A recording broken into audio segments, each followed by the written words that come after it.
just makes a divorce so much worse. But when it comes time to stray and have an affair, that is something that only the person who had the affair chose to do. I do agree.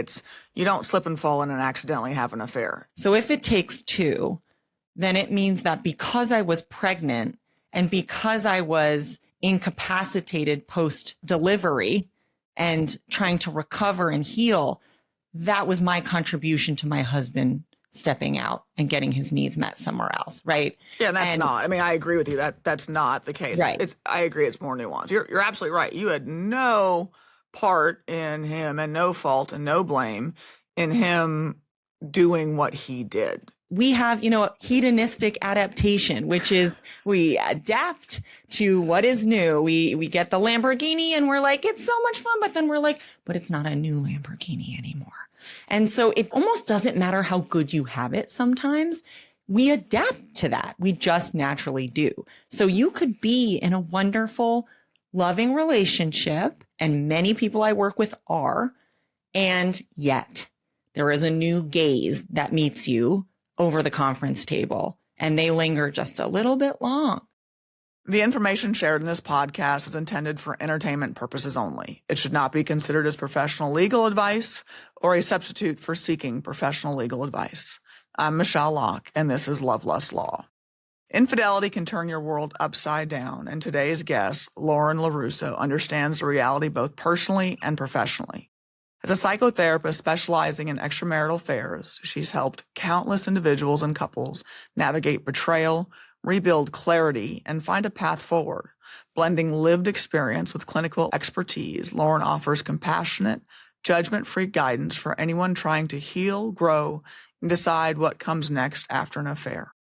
Lauren's expertise has been featured across major media platforms, including the New York Post, Men's Health, Psychology Today, and the Daily Mail. She also has appeared on leading podcasts such as Death, Sex, and Money, Rock Bottom with Ned Fulmer, Divorce Redefined, and many more, becoming a trusted voice in conversations about relationships, healing, and infidelity. Welcome, Lauren. I got to tell you, we are so excited to have you on Love, Lust, Law podcast. Your experience and knowledge and your book are just amazing. I'm totally a fangirl. I follow all of your stuff because I just think the way you talk about affairs and infidelity is, I think, so honest and accurate. And I don't think it's a topic that people cover in the way that you do. And so I absolutely love your content and love following you and could not be happier that you're here today. Thank you so much. All of that is the highest compliment. Thanks. So why don't you, for my audience that doesn't know you, tell us a little bit about yourself? Yeah. So I've been a psychotherapist in private practice for about 14, 15 years. I was doing general private practice work. And in 2018, I discovered that my now ex-husband was having an affair. And affairs take different shapes. This one was pretty deep and wide, and it blew my life apart instantly. But the question became, what now, right? We had a young daughter at home at the time. He had just started his career that I'd been supporting him through the training for. And affairs are that deal breaker. But when you're in it, now you really are faced with a decision to either make something of the crisis or part ways. So that essentially started me on this huge learning trajectory of learning everything I could about infidelity, why it happens, how it happens, the different types of personality styles or characteristics or patterns of behavior underneath it that lead to it, that support it during it, that the person's dealing with afterwards. I just wanted to know what I was dealing with. And that's that therapist in me who wants to learn as much as I can in order to understand what I'm doing before I can really work with it properly. And so that actually led me to where I am today. So our marriage did not stay intact. We did end up going through a pretty difficult divorce process. And I sort of was just surviving during that time, as most people are. And once I got out and I had a few years of stability of rebuilding my life under my belt, what I started to notice in my private practice was that everything that I had learned in order to bring myself through that crisis of surviving this trauma and grief and change was changing my clients' lives exponentially. And I knew that there was this void in the space of infidelity because it's so commonly experienced, but not properly supported. And I was like, this is where I'm supposed to be. And I just took to Instagram and started talking about it. And the response was very swift and overwhelmingly necessary. And here I am now. Affairs are such a hot button topic because people have such strong opinions on them one way or the other, for good or for bad, right? Everyone's got an opinion on it. And I love, and that's one of the reasons why I had Gabby reach out to you, because it is so refreshing to have someone talk so honestly about the dynamics that go into it and the personalities involved and what it takes to rebuild and remake a relationship if you can, and or know when you're out. Also, I know you've got followers that are the affair partner. And they're looking to you to go, is this real? Is he or she going to leave their spouse for me? Your audience isn't just marriages or isn't just couples. I can assure you that you get messages from affair partners. I do that on purpose because all sides need to understand all sides in order to have a healthy approach to how to deal with it and have empathy and understanding. And it enhances each person's experience and ability to move through it when they have a scope that's not only their own. And so there's a lot of power in that knowledge. And yeah, a lot of affair partners are on my page and clients. Love me, my affair partners. I really, really do. I empathize a lot with that situation. If I were to say anything to that, an affair just makes a divorce so much worse. The ending of a marriage is traumatic in and of itself, but the affair just turns everything, it just disintegrates all ability to have decency, communication, trust. It leads people to just be self-protective, secretive, angry, vengeful. It brings out the worst in everybody. And I think that, it's obviously never going anywhere. But if I could say anything, it's like, don't have an affair, because it just literally adds more problems, more chaos, more trauma than what you already would be dealing with if you chose to confront any issues that are present in your relationship. Easier said than done, but that would be my high level advice. There's a void in talking about the realities of affairs and why they happen. This what I really want to dive in about it is, from my perspective, is that affairs happen quite often in my practice. I mean, in my practice, it's he or she cheated, and there's different levels of cheating. And that sounds terrible to say, but there are different levels. There's a serial cheater. That's a whole personality type that you're not, like, just get divorced. There's the one-off. It takes a multitude of avenues affairs can. And I know in my practice, clients come in because adultery is a grounds for divorce in Texas, like most states. And they're like, well, I want my pound of flesh because he cheated. And so from my perspective, from the legal perspective, I'm like, well, we can go to court and ask for what we call a disproportionate division of the marital estate based on the affair. But let's talk about the realities of that. And the realities are the courts are desensitized to it. And I hate to say it doesn't matter.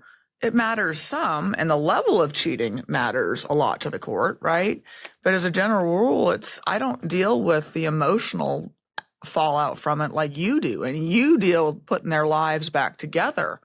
And it is just, it's a difficult job. I don't know. I mean, I'm guessing you really specialize in that in your practice. Is that what you do now? Mostly infidelity work? All of it. Yeah.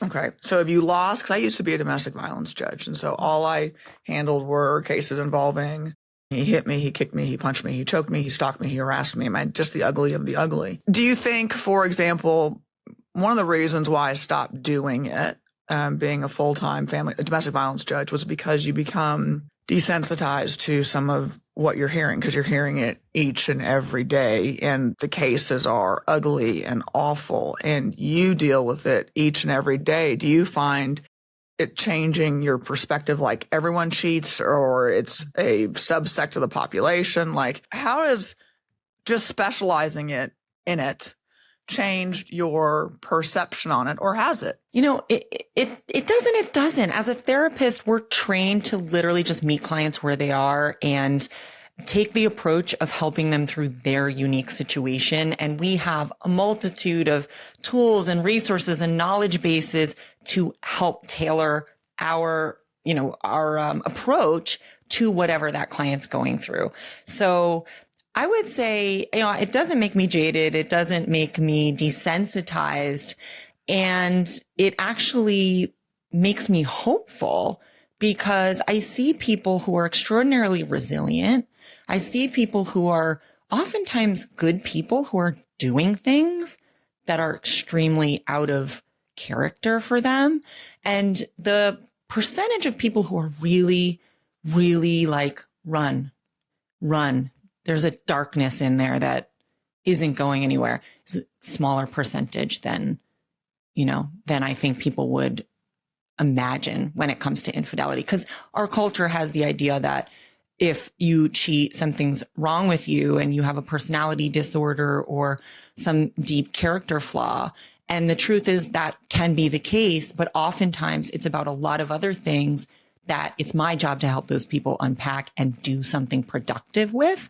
So I think that productivity standpoint just helps me feel like I'm doing something with it, that's generative. One of the things I know, I talk about in my practice, and I'll let Jake jump in after that, is I often talk about it takes two for an affair to happen. The exception are serial cheaters. So that's a whole different analysis, because I like you believe that there is a small subsect of our population that are just evil. And I agree with you, it's a darkness, and no matter what's going to happen, they're not going to change. And so unhitch yourself as quickly as possible. That being said, when an affair happens, sometimes I tell my clients, I'm like, look, because some of them don't want to get divorced, right? Like, the rule when you get married is, if they cheat, you're done. Once you're in that's not necessarily what happens. Like, sometimes there is grace. Sometimes you can rebuild from it and start over.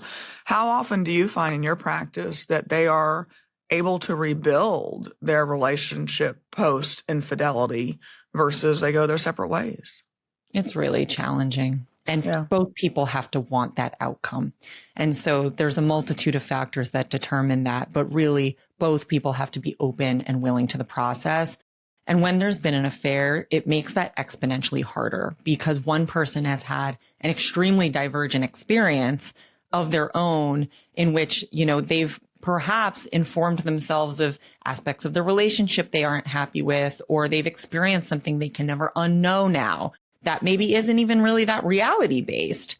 And it can be a hard thing to come back from, not to mention there's trauma, there's grief, there's trust completely decimated. So it's probably the most challenging relational injury that you can try to come back from. But in our practice, we absolutely have worked with couples who they have such a strong foundation of love for each other. And the affair it blows everything apart, but they put it back together with a courageous openness to understanding each other and showing back up for each other and doing the work. And that is hard work. It's like its own full-time job. But I always say divorce is a full-time job. So you can choose your full-time job. You can choose to do the work or you can choose to divorce, but both are hard.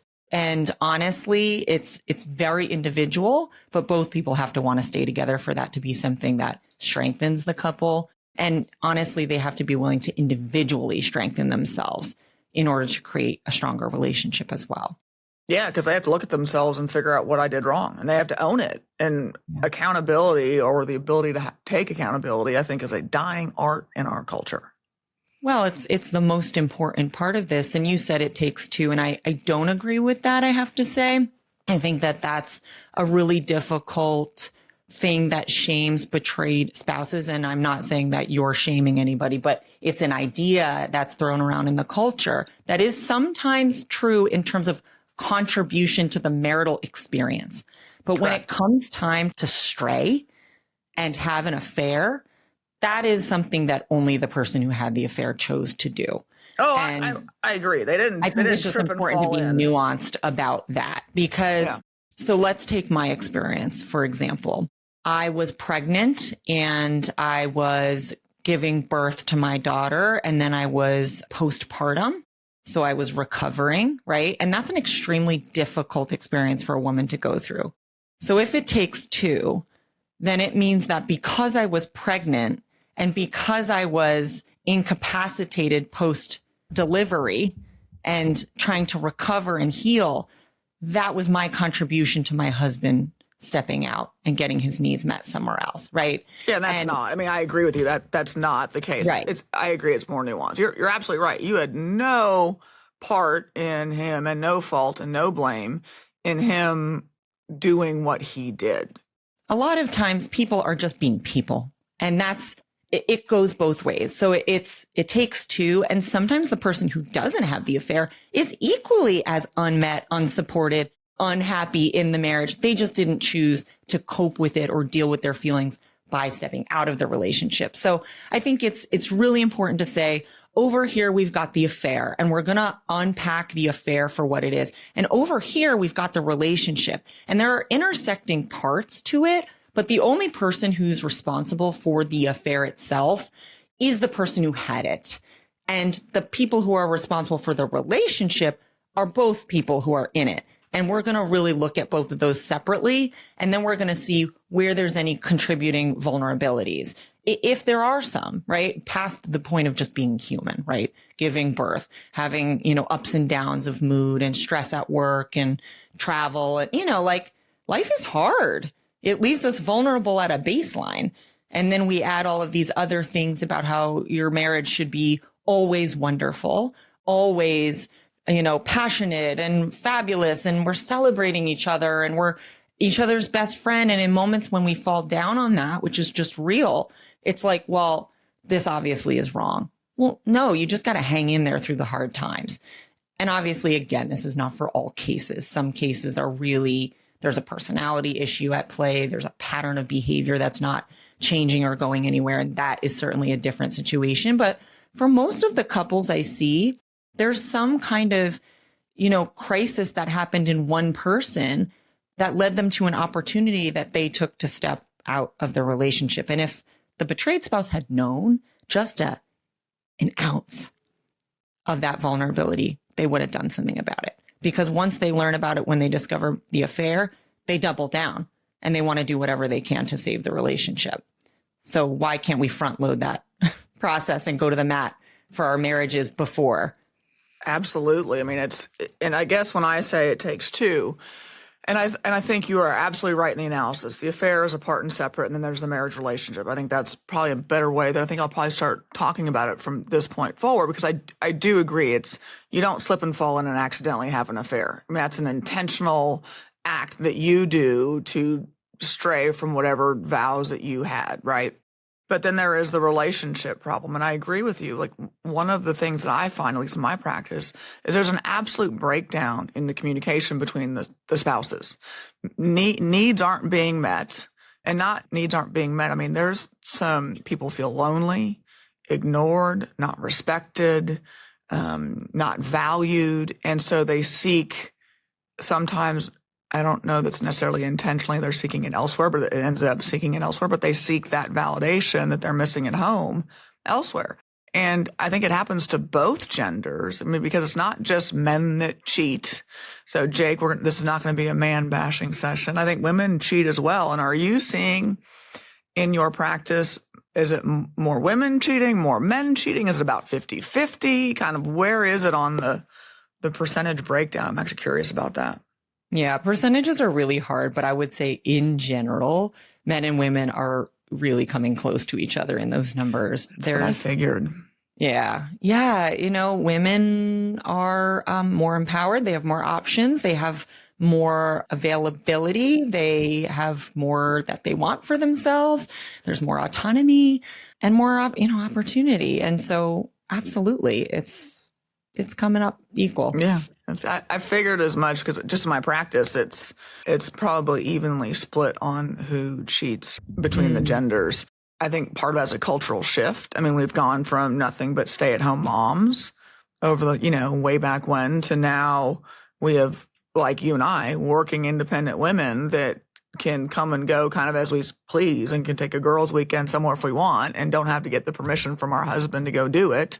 And so there are work trips. There are continuing in our world, legal education hours. So there's seminars we have to go to. I mean, there are so many more opportunities now because women aren't stuck at home. And I guess there's also the perspective of that immediate gratification. Like, am I going to get away with it? Because it's selfishness, right? Like if your needs aren't getting met, you just decide, I'm going to go do this because I need my needs met, as opposed to reaching out to your partner saying, hey, can we work this through? I mean, I've got cases where the parties haven't had relations for years. Yeah.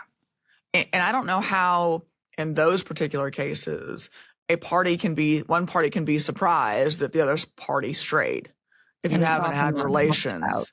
Right. It's and that's silent death of intimacy. It is. And I will tell you, I can't tell you how often in cases that is one of the issues, that they haven't had sex in years. I had one case, they hadn't had relations in 20 years. I believe that. Yeah. And she complained that he cheated. And my thought was, at some point, I mean, yes, he still did the act. I understand that. But at some point, what did you think was going to happen? And it is really a breakdown of communication when you go to the source of that, because in an ideal scenario, that spouse would have said, hey, we haven't been intimate in 6 months. I don't want to slide down that slippery slope where we don't know what it is to be together and we don't know each other anymore. What can we do to stoke this fire? Or how are you feeling about your body or sex? Or are you feeling overwhelmed by the children's needs and touched out? And let's have more dialogue instead of just being like, well, I guess this is just the way that it is. And it's so easy to do that because we are more stressed than ever in today's society. And we're like, honestly, dealing with my relationship is it's just one more thing. I want to sort of take that piece for granted. And I want to focus on everything else that I need to do to survive. And then there's a vulnerability that creeps in. And it's only then where you're like, whoa, wake up call. So we see that a lot. But also a lot of affairs don't happen at all because of vulnerabilities in the relationship. They often happen because it's just new. We have, hedonistic adaptation, which is we adapt to what is new. We get the Lamborghini and we're like, it's so much fun. But then we're like, but it's not a new Lamborghini anymore. And so it almost doesn't matter how good you have it. Sometimes we adapt to that. We just naturally do. So you could be in a wonderful, loving relationship, and many people I work with are, and yet there is a new gaze that meets you over the conference table and they linger just a little bit long. And that's interesting. And maybe they're seeing me in a way I haven't been seen in a while, not for any reason of my spouse's, but because that's just a long-term relationship. Correct. Right? So now I'm just experiencing something new, and that flutter that comes up in me, or that I don't think I want to turn away from this because this is interesting. That's a whole nother beast. And oftentimes that honestly is the cause, because we don't live in a bell jar and we interact with other people who are hot or interesting or see us as hot or interesting. And we sometimes want to follow that line. Well, yeah, because it sure is nice to feel desired and wanted. I mean, when you get if you're in the same relationship for 22 years, it's like, all right, really? I mean, you have to fight to keep the excitement. And if you don't, marriage is tough. Like, for anyone that says it's what we were raised to believe, it's that you find your Prince Charming and you marry and you're happily ever after and you've got the white picket fences and the house and the 2.5 kids and the 2 dogs and the cat and the partridge in the pear tree, right? Like, that is the fantasy that we are raised to believe is what happens when you get married, as opposed to the realities of, they won't stop snoring. It's not sexy. It's not. Someone being a human being, and should they be faulted for literally being themselves? No, but but that becomes very unattractive, very uninteresting. Humans are messy. Humans are needy. Humans are gross. We get sick. We're, like it. And then you see somebody who you don't know that all about yet. Right. You see the shiny new. Yeah. And they're on their best behavior. And it's like, ooh, this will be fun. And then you realize, and I do say this to my clients, is you can change spouses, but you're going to find out that you're going to wake up to the same problems, just with a different body. It's true. As I always say, wherever you go, there you are. And what I find is that people who have affairs, they are more susceptible to believing that the problem lies in their relationship. And that may be true. But what they fail to take the time to examine are the patterns in themselves, which we all have, our own patterns of relationship, of attachment, of how we dance the dance, how we deal. You're bringing that with you. And so you risk robbing yourself of the awareness of that. And then it's going to come back up in your next relationship because it just is. And you're going to have to deal with it there. And sometimes if that relationship is more, your nervous systems are more aligned, it's more safe to communicate, it's more mutual, you can tackle those issues with more generativity than you maybe could have in your marriage or your past relationship. But you still have to do it. You still have to do your work. I don't think my father, when he was married to my mother, ever kept it in his pants. Like, I think the first affair my mom found out about was when my brother was 5 months old. And I remember the fights as a kid. They were divorced when I was in second grade, so I was 7.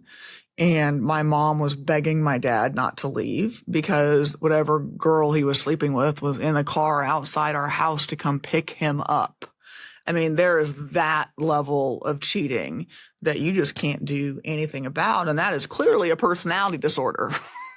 I mean, if you were doing the affair that blatant in front of your spouse that has 2 young children, like, if you're that spouse, get out. It is not getting any better, ever. Yeah. How do you define an affair? Oh, so I'm gonna pull the lawyer answer first. The lawyer answer is, it is defined by statute, and it is if you have sexual relations with a intimate partner, right? So whatever those intimate relations are, in my opinion, I'm going to go back to the bases. Like when we were in school, we had first base, second base, third base, home run, right? Anything first base is physical cheating beyond anything. I mean, you shouldn't be kissing someone else that's not your partner. You shouldn't be holding hands with someone that's not your partner. Now, holding hands isn't a sexual relation as defined under the code, but I can't imagine a single spouse that would say, yeah, it's okay for my significant other to hold hands with someone else. Like, it's not technically cheating as defined by statute, but I kind of like what Lauren said. It's the gut check. Like, if you are sending something or engaging in something that you know would upset your partner, and a reasonable upset, not if they're like partners that get upset for stupid stuff, but like if you're sending oh yeah, hey, I liked you in those jeans today. Not something you would be okay with if your partner did. So why is it okay for you to do it, right? Like, I always do what's good for the goose is good for the gander. And if it's not appropriate behavior for one, it's not appropriate behavior for the other one. But also, it's really the gut check. It's if I had, and I go back to my mother, Meemaw. If Meemaw saw this message, what would she think about my communications with someone? And my mother, God bless her, but she is so passive aggressive and I love her. But I know if I'm sending a message, I'm like, oh, my mother wouldn't like this. I probably shouldn't send it. But I'm divorced, so now I can send whatever I want. But there's like a gut check. So there's the legal definition, and then there's the reality of relationships. And each relationship also is very different. What is cheating to one couple may not be cheating to another couple. For example, and this is one that comes up and got so much dialogue online, was watching porn. Some people believe that watching porn is cheating. I think it's situational. I don't think watching porn in and of itself is cheating. I think if it comes to the point where it is taking away from your spousal relationship obligations, then maybe it crosses that boundary. But I think as a general rule, it's not cheating. But Also, cheating is also defined by the relationship itself and what is okay in a relationship versus not. Other example I can give are there are open relationships. I've had divorces with open relationship couples. And then what happens is one of them violates the set of boundaries that exist for these open relationships. And then it turns into, because they violate those boundaries, and it's an affair. Now, I have a hard time going into court and arguing, hey, judge, they had an affair if they had an open relationship all along. Like, I'm going to have a real hard time making that adultery argument in court. But like I said, so it is very much defined relationship wise, I think, by each and every couple and the boundaries they set and what they have, their expectations are for being faithful or not. The legal definition is something entirely different. But Lauren, I'm curious to your thoughts. Yeah, it's interesting that the legal definition has to do with physical contact. Because as we know, the emotional aspect is not only where it usually starts, but it is actually the more devastating one. And there's no hierarchy, right? It's all devastating, and it's also in the eye of the beholder. I'm going to grab my family code because I actually want to read the definition of it. Okay. When it comes to affairs, a combined type emotional affair it's so lethal. But for me, the definition has to do with those gut checks around chemistry, secrecy. Like, secrecy has to be the overarching part of all of it, but chemistry and interest, right? But that secrecy, that is when people discover infidelity in their relationships, it is less about what happened and it is more about the secrecy as the violation. And so I think that secrecy has to be at the forefront of what constitutes infidelity. I've known people who have had affairs based on exactly what you're talking about, wanting to avoid uncomfortable work within the relationship, uncomfortable conversations, uncomfortable situations. So the easiest way out of that relationship is to cheat. Well, 100%, right? And so I think almost if you took everything we're talking about and we put an umbrella over it, there would be conflict avoidance underneath all of it, because 9.999 times out of 10, the affair is the place in the relationship where the issues finally are brought to the mat, not before that. It's like the thing that blows everything apart. And now we're finally dealing, which is why affairs tend to lead to more acrimonious divorces. And you guys could speak more to this than I can, but it's like, well, it would have been nice if I knew any of that, right? Or it would have been nice if we had talked about this, 5 years ago. But did you ever bring that up to me? No. And so now we're dealing with loss of literally everything that we've built in our life, including the interpersonal part, which is trust and fidelity and attachment and bonding and all of those things that, make us a family unit, a couple unit. Those things are very important to our survival, actually, as humans. And an affair blows that all apart without going to the mat around it. Now, if you've gone to the mat around your marriage, like really gone to the mat, and it was like trying and honesty and push and pull and give and attempts, and then you had an affair, I would like to meet those people. You're not going to find them. I would like to see them. Do you know how many couples it takes something like an affair for them to seek out therapy? It takes some sort of, like, let's say, financial issue or crime within the relationship, or something that, as you said, blows everything up. Every uncomfortable moment or conversation they've ever wanted to have is now at the forefront. Yes. It's like, why we just tuck things in and we don't really want to deal with it unless it's absolutely critical. And part of that is our human nature to move away from discomfort. It's just natural. It's like, if it's not broke, why are we trying to fix it? So we wait until it is broke. But then when it's broke, we've got a lot more issues to deal with. I wanted to read the Texas definition of adultery, so that, because you were right, it is absolutely, in Texas, it is physical cheating. So adultery is defined as the voluntary sexual intercourse of a married person with one who is not the spouse of the offender. Man, credible, right? Because cheating is so much more nuanced than that. But no, Texas law requires it to be sexual intercourse. Which has to be proven? Proven. Correct. Good Has to be Lord. proven by, now you can prove it through circumstantial evidence. But a mere suggestion and innuendo are insufficient as a matter of law. So you actually have to have some kind of like concrete proof that the person had an affair. Physical, sexual, not just held hands or sent some inappropriate text messages, which to me is crazy that it has to be sex. That's really fascinating. And then it makes me wonder, I'm curious. So I thought that most states, if not all, were no fault anyway at this point. And then that brings up your other point, which you talked about earlier, which is affairs really don't matter as much as we feel they should when we're the scoring party. The court's like, I don't know who drew first blood in this relationship. Maybe the affair was the final death blow to a miserable coexistence. That's not for me to figure out.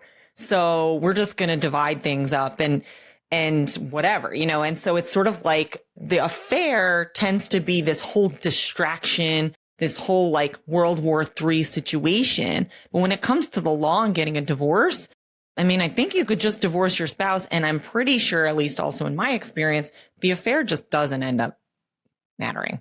It doesn't. So when we are pleading cases, and because you have to allege fault grounds in your initial petition for divorce. So Texas is a no-fault state. Ironically enough, there have been attempts every legislative session to try and remove no-fault grounds in Texas for divorce, which I think it's a whole other ball of wax. That being said, we almost always plead no fault. That is our go-to on about every case. Now, if I've got cases where there has been adultery, what I will do is in my pleadings put, and we reserve the right to amend to add additional grounds for divorce. And so that's usually the cue to the opposing counsel. Oh, there's something else going on.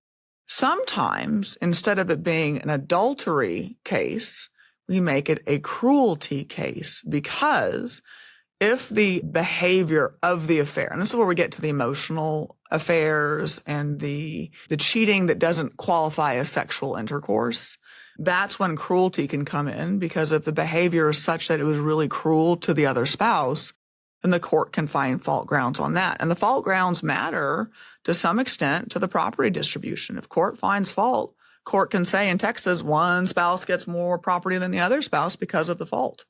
And you have to get all the way to trial for that though, right? Correct. That's the other problem, is you got to go to trial. And I think the statistics are 95% of cases settle. That is not the statistics on my personal docket. I'm in trial more than I want to be, but most of mine involve someone with a personality disorder, either on one side or both, because those are the ones that end up in court. Absolutely. Because they can't be reasonable no matter what. And that goes back to on the affairs, the accountability. I don't judge those who have affairs. I really don't. Okay. But one of the things that has helped me, and I want to know, Lauren, your stance and yours as well, Michele, is to identify your stance on affairs. What does an affair mean to you? Because I will ask the question eventually, it will come up. Have you ever cheated on a significant other? Or they will ask me.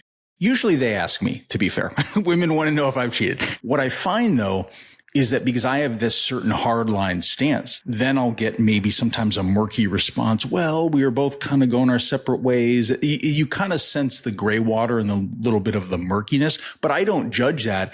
But I have to judge if it's right for me in that moment. If this person is lined up with my own perspective on what an affair means, and would they communicate? I'll let Lauren go first. It's an awful thing to do.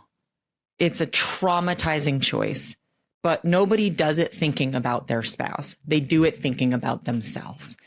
And at the end of the day, it's one of the most harmful things you can do in a relationship. So no, I don't support it, but I don't judge it, because I can't work with it if I'm judging it. I have to take a dispassionate approach. There are some people who literally feel entitled to be unfaithful. Like maybe your dad, Michele, right? Like, oh, he did. It's a small percent of the population, and that's usually co-occurring with some kind of personality issue that feels truly like, I don't see the problem with this. But most people who have affairs, they don't agree with it. They would tell you that they don't agree with affairs, but then they have their reasons that they did. Oh, you justification. Right. And so, you have to have a solid ground within yourself, and you have to keep stoking that fire to keep it burning about how deeply you believe in not doing that. Because I think all of us are capable of transgressing some kind of boundary, even if we don't believe we were capable of it. I personally, and I've watched many of your videos, and I think you do phenomenal work in terms of helping and healing and just basically breaking down the barriers and make people understand sort of the nucleus of the things that we talk about, and how reacting is something that you should put a lot more thought into when you're approaching things like this and have those uncomfortable situations. I don't believe in cheating. I've never cheated. I will break up before I cheat, and that's led to some very uncomfortable moments in those situations. However, I want to tell you this, is that I have been in situations where I have been probably most likely the recipient of someone else having an emotional affair with me. Okay. Now, these are moments when I just try to be there, try to be the good friend. And then all of a sudden you kind of sense the fact that it is causing some sort of friction in their relationship. And when I hear these words, how are you still single? Okay. Oh. And I can tell you, this is going to sound sad. 4 out of the 5 friends who have said that to me over the past many, many years of my life then ended their long-term relationships. Not necessarily. Jake, how are you still single? Just kidding. No, but you're so right. It's those words. Because if I was, I would be with you, is the rest of that sentence. Yep.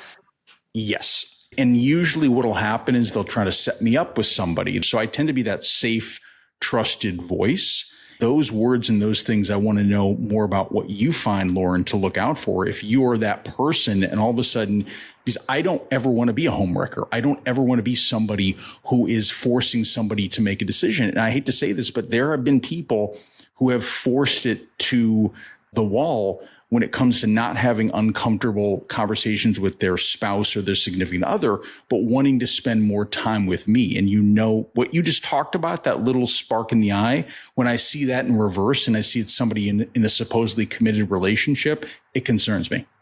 Good for you. I love what you just said. It's so important. It's also really important for everyone to see faithful men, right? For us to believe in that. And believe that that exists, because there are many people out there who say all men cheat, and that is not true. And it's not fair. And if it is true, it fucking sucks for the rest of us. Like, why are we even doing any of this? Right. So thank you for sharing that.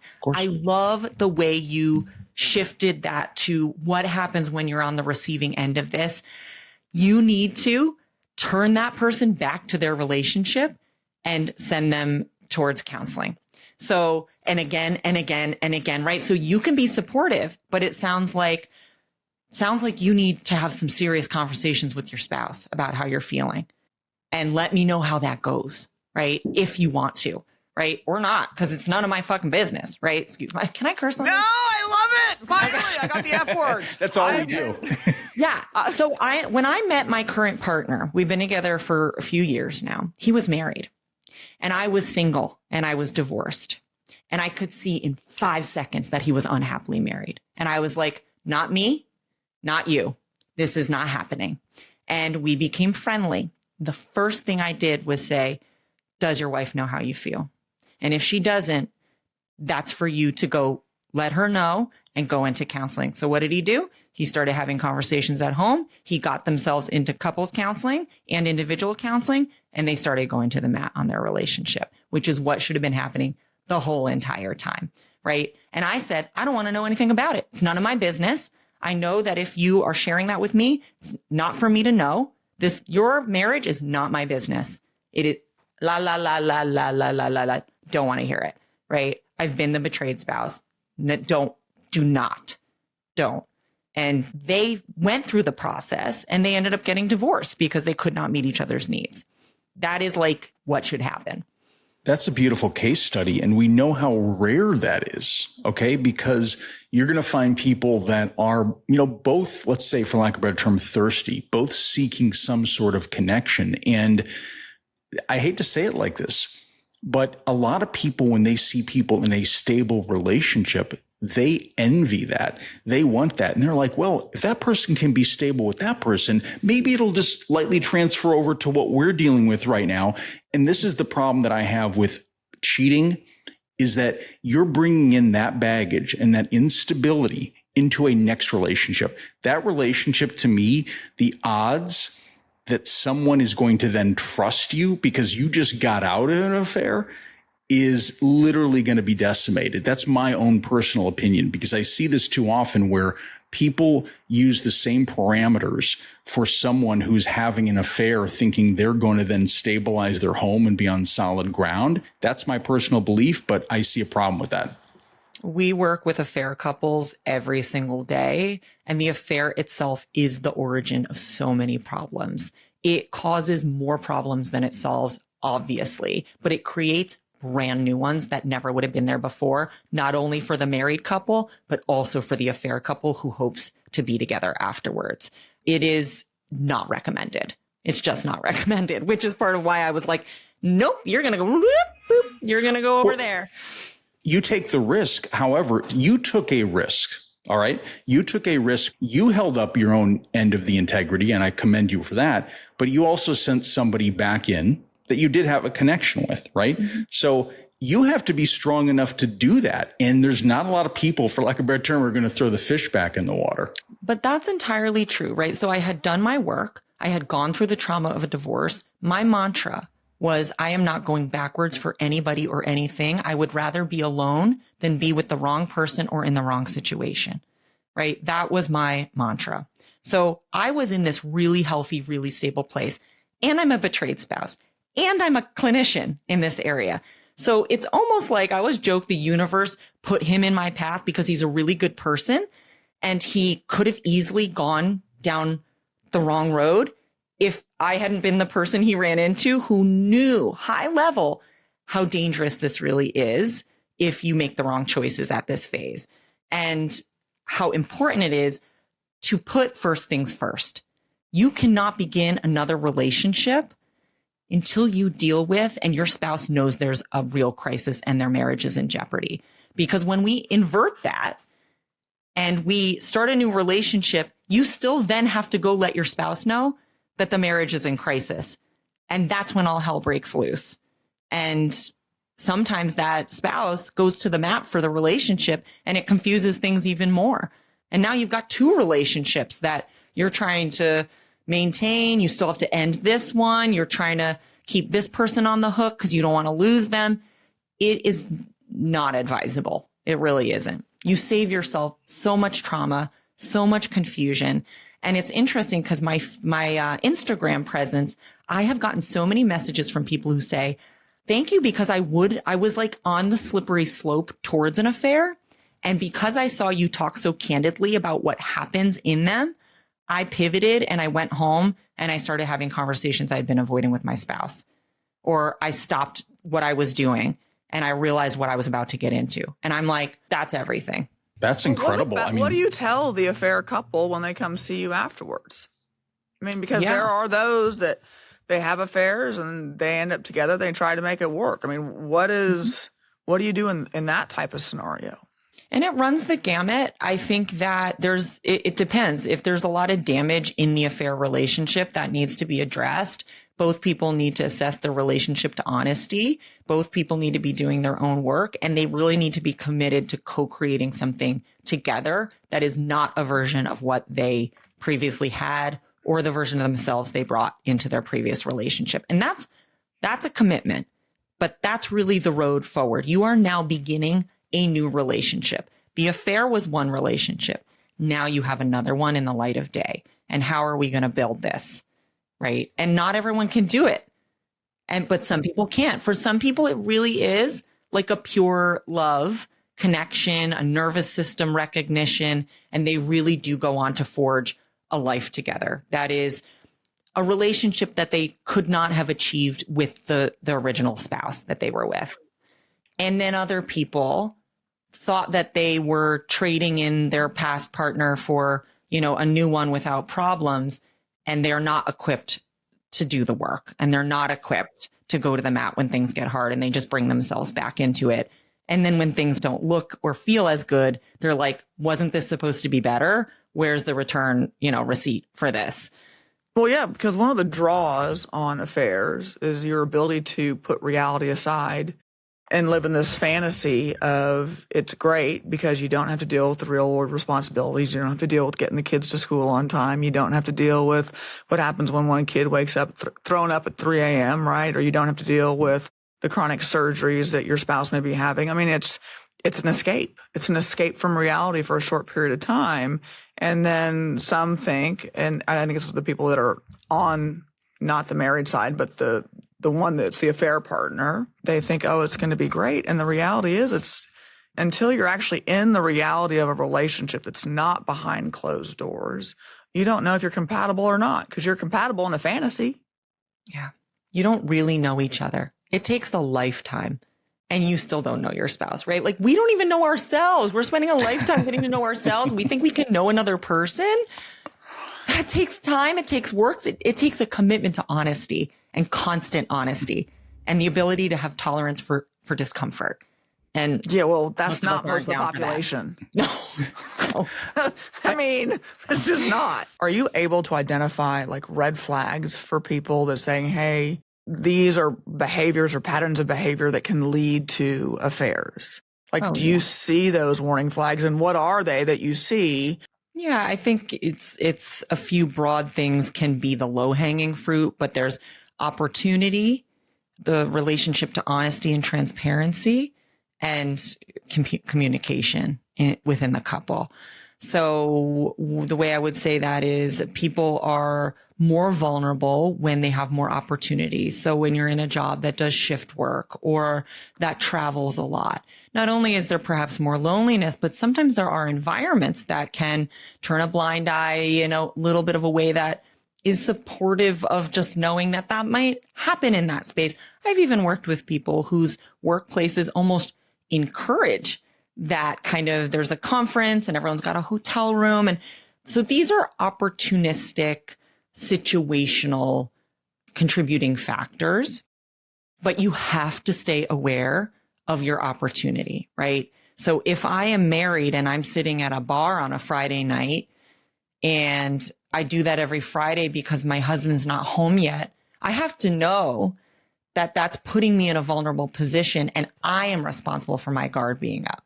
So you really have to be assessing opportunity, to say the least, about that, because without opportunity, it's not going to happen. It's not going to happen, right? Yeah. Then there's the relationship to honesty and transparency in any relationship. And that's something you have to hold inside of yourself. But essentially the question becomes, if my spouse or partner were to see what I was doing or read what I was typing or reading coming into me, would there be any kind of problem with it? And if the answer is yes, then you know you're kind of sliding into some slippery slope. Are there careers that you found, Lauren? Because I can tell you through my conversations, I've found careers that are most likely to have opportunities to set up the potential for an affair. And when I mean this, it's not somebody who's saying, I'm going to get in this career so I can have an affair.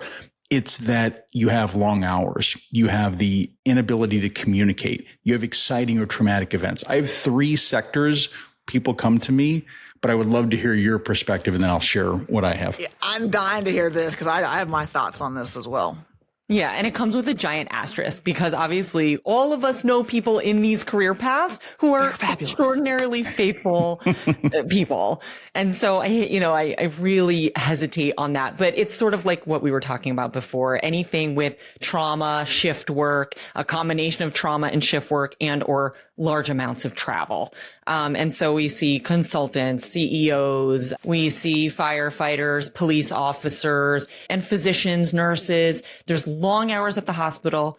It's only you can understand what I'm really going through. So there's that trauma bonding piece. And there's also the opportunity to hide it easier because all you have to do is tell your spouse that you're on another shift or your schedule got changed. And they are so used to accepting that and supporting you that it's like, oh, got to get another flight, right? If I'm a consultant or a CEO or whatever, business calls, of course, it's literally my role as your betrayed spouse to support you in that. And I am used to doing that. And likewise with folks who do a lot of shift work and shift work that has trauma entailed, same thing, right? We are very well poised to accept whatever comes your way in terms of work and support that. And meanwhile, you are experiencing very traumatic situations, long hours, exhaustion, and a lot of bonding in that time that has nothing to do with us. So those can be very vulnerable jobs to have. I will say that. You're so politically correct, because I'll call a spade a spade.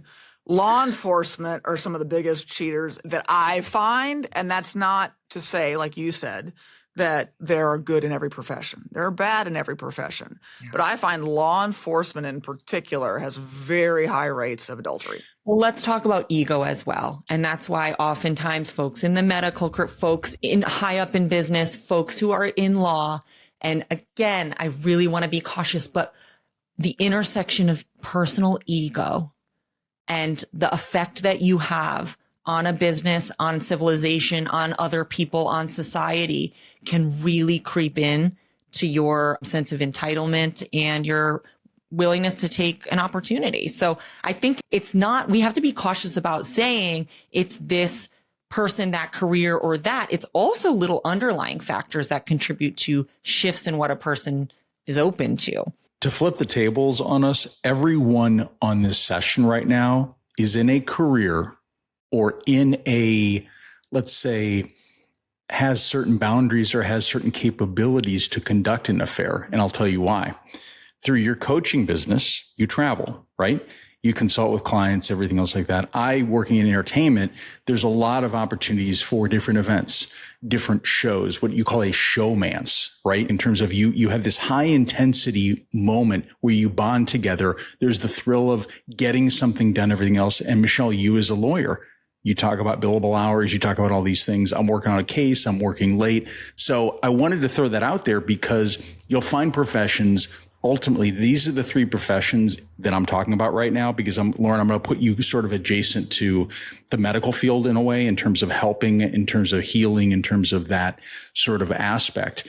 But that's a real thing, because I've noticed this even in the dating world, that if you date somebody outside of a certain profession, they don't quite understand it. And depending upon their own insecurities, you may have some pretty severe problems when it comes to them understanding what you do, even if obviously you're not a cheater.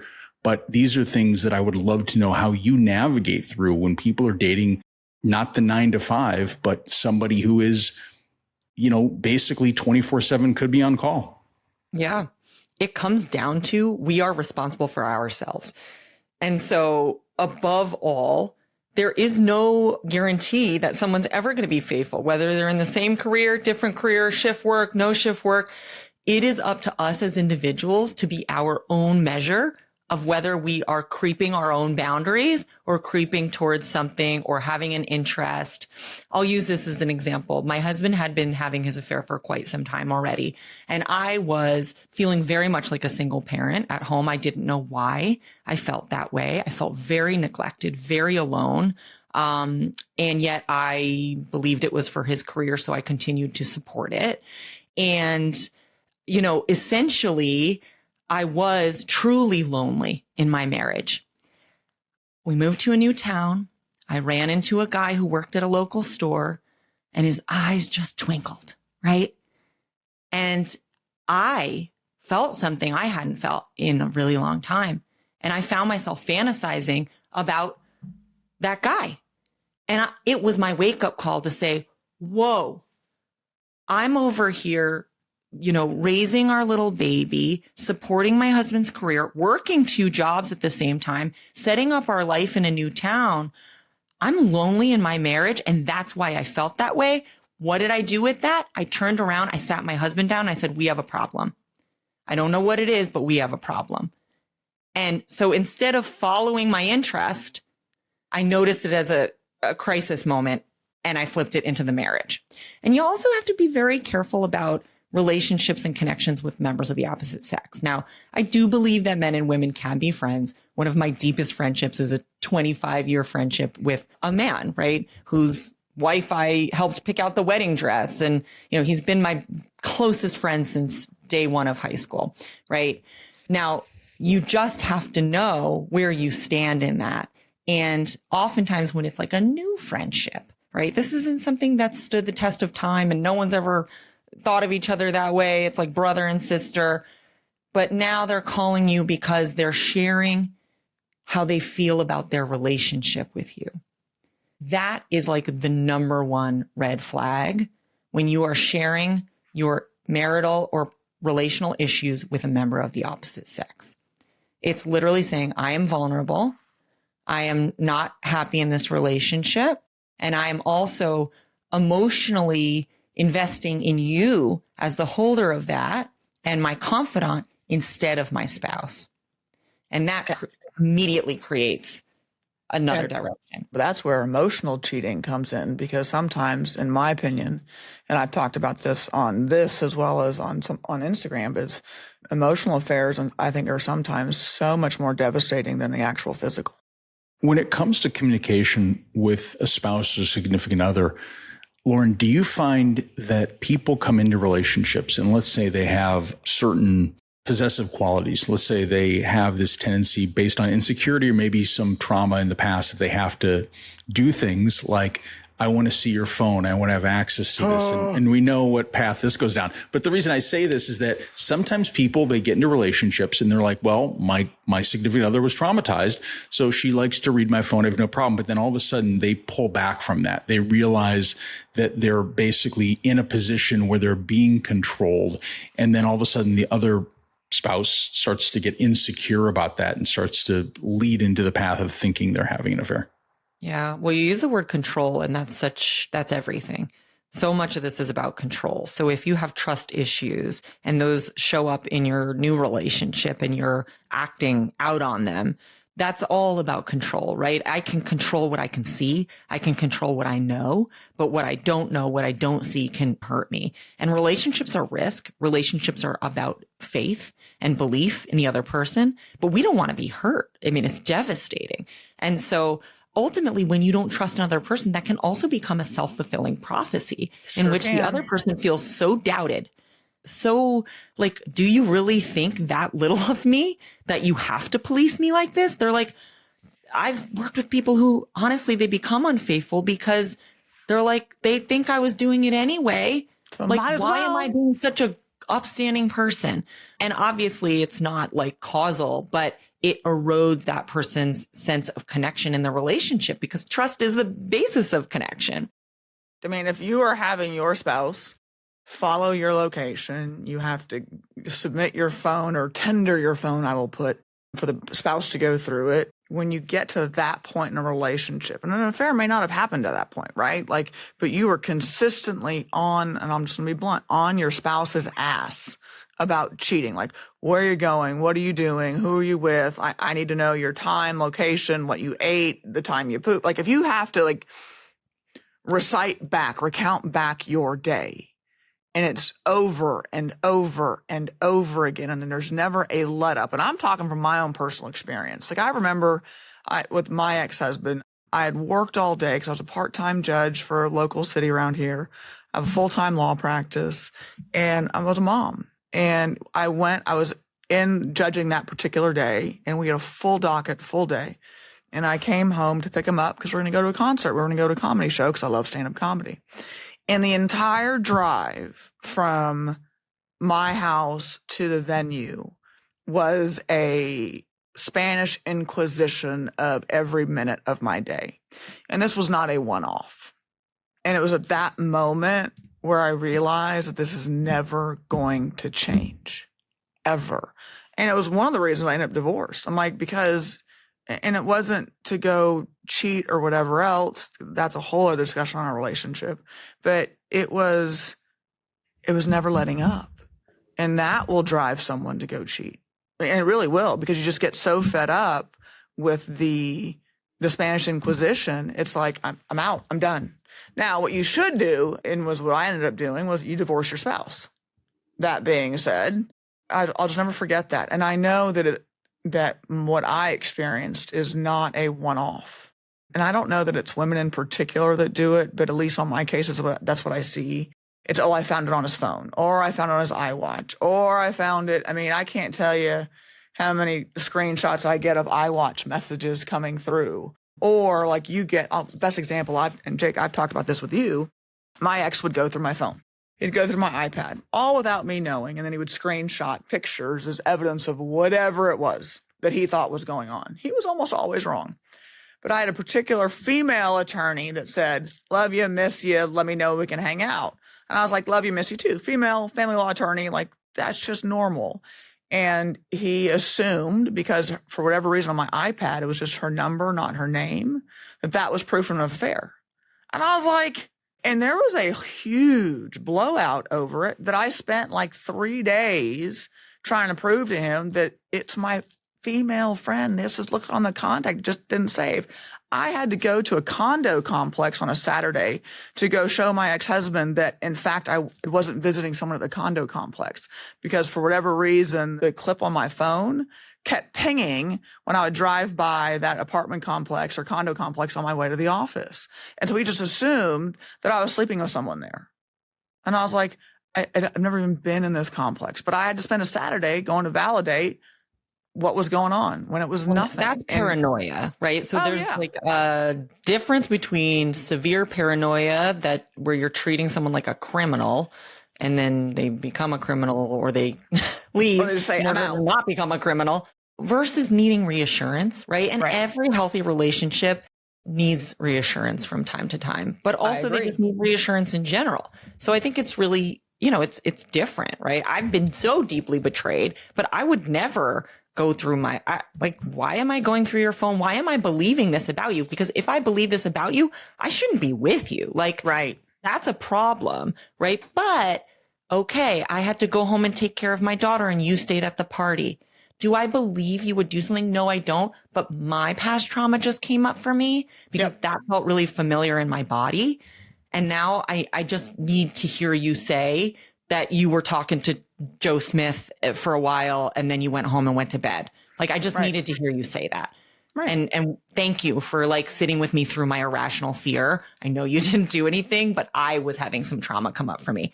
That's healthy and normal, right? Not incriminating someone without cause. And there are relationships that are like that. It is, absolutely, what's this message? What's this message? What's this message? And without basis. But those are some of the ones that, and I hate to say it, but force someone to say, fuck it, for lack of a better word. And it sounds terrible, but just the realities of being in a relationship.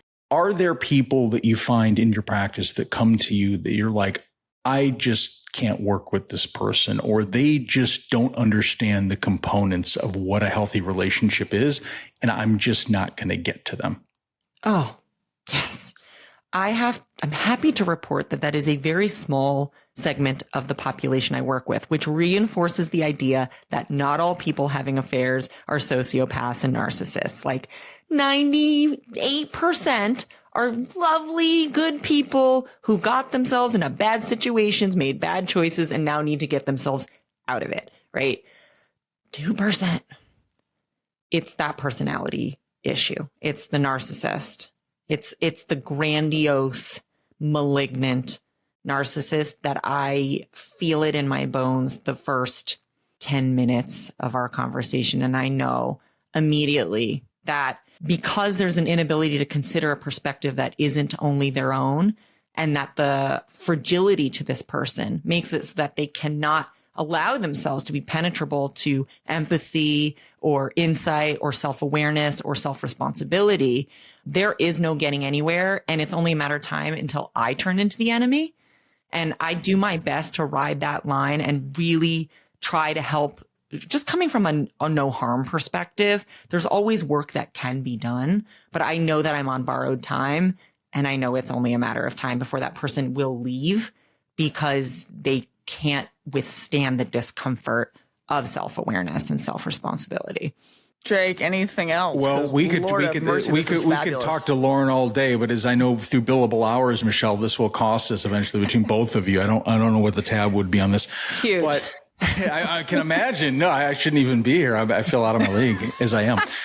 That being said, though, I do have one final question. I'll just try to pack it all into one. What's the number one reason that you see regarding why people have affairs in your business?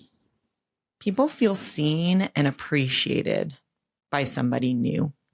And that, in my experience, has a life of its own. Yeah. But there is no like one reason, but it's truly feeling seen for who you are for maybe the first time ever, if not in a long time. And that's very powerful to feel witnessed. It's interesting between both your career, Lauren, and Michele's career is how intertwined they are, because, one of you gets them coming, one of you gets them going, and vice versa in a way, right? Somebody could go to you, Lauren, and then all of a sudden, well, we can't go any further. Michelle's on the case. And then Michele has somebody who's gone through this, who needs help and healing and trying to form a healthy future relationship, trying to get through the trauma of an extramarital affair or something like that. So I think there's a very high level of potential connectivity here, which I think is a fascinating conversation, but it's something to sort of look at in the multi-steps you take when you're trying to heal from something like this. Oh my God, absolutely. We're on this, opposite and the same sides of the same coin in so many ways. We just take different roles and approaches in that. But, at the end of the day, relationships are complex. Life is complex. People are complex. And, we end up seeing that in all of its facets. Michele sees certain parts. I see other parts, and we're there to help people forward. It's not pretty, right? We both see the underbelly in different ways. Yeah. And we see the underbelly that most people do not get to see. It's so true. The rest of the population is usually dealing with cultural norms and things they've heard and the way that society presents these things, not the real boots on the ground truth of them. And what I love about the work I do is getting to be boots on the ground with people and see them for the human they are and help them use that to their strength and advantage to navigate a really, really difficult situation that otherwise they would have. We're not born knowing how to deal with these things. And now we need to get ourselves out of them or navigate through something we didn't choose in our life and our relationship. This is where resilience comes in and is born. And we need to help people harness that and find a way through and forward. And so I think we're on the good end of things. And I think it's amazing what we are able to do with people who are in difficult situations. I like to see people get to the other side of it to find healing because, and I refer, I'm like, go see a therapist. I'm like, while we're doing this, it's okay to go see someone to go get help, because the last thing you want to do is carry that bitterness with you, because that will go with you the rest of your life and just make things miserable. There is healing after an affair. There is life after an affair. And I think there are relationships, good ones, after an affair. And I think it just takes someone getting down to the nitty gritty to figure it out, figure themselves out, and figure out how to not either engage in that again or to look for the warning signs to see when it may be happening again. But, education is key. And I think that's one of the things I love about what we just did was that this is going to educate more people. Absolutely. And that's where the power is. That's where the power of choice is. Even if you're already in an affair, even if you've been betrayed, to know that there's people talking about it, frankly, gives you a path forward. It gives you hope. It gives you something to hold on to that you didn't have before, which is why I think it's so important to talk about these things that just stay hidden. It's so important. And obviously it's not for the faint of heart. Someone's got to sort of raise their hand and do it, but it's happening. And what are we doing if we're not, dealing with it and helping people? So yeah, I think it's really important work, and I'm really grateful we had this conversation. I am forever grateful that you responded to my email and said, yes, would love to. Because most people don't. Nobody ever responds to Michele. As you can see, nobody wants any dealings with her. You know that. But it's funny because we put the list together of who we want to talk to. And quite frankly, you were the top of my list. I was like, I want Lauren on the show because I love her content for so many reasons. I love your content.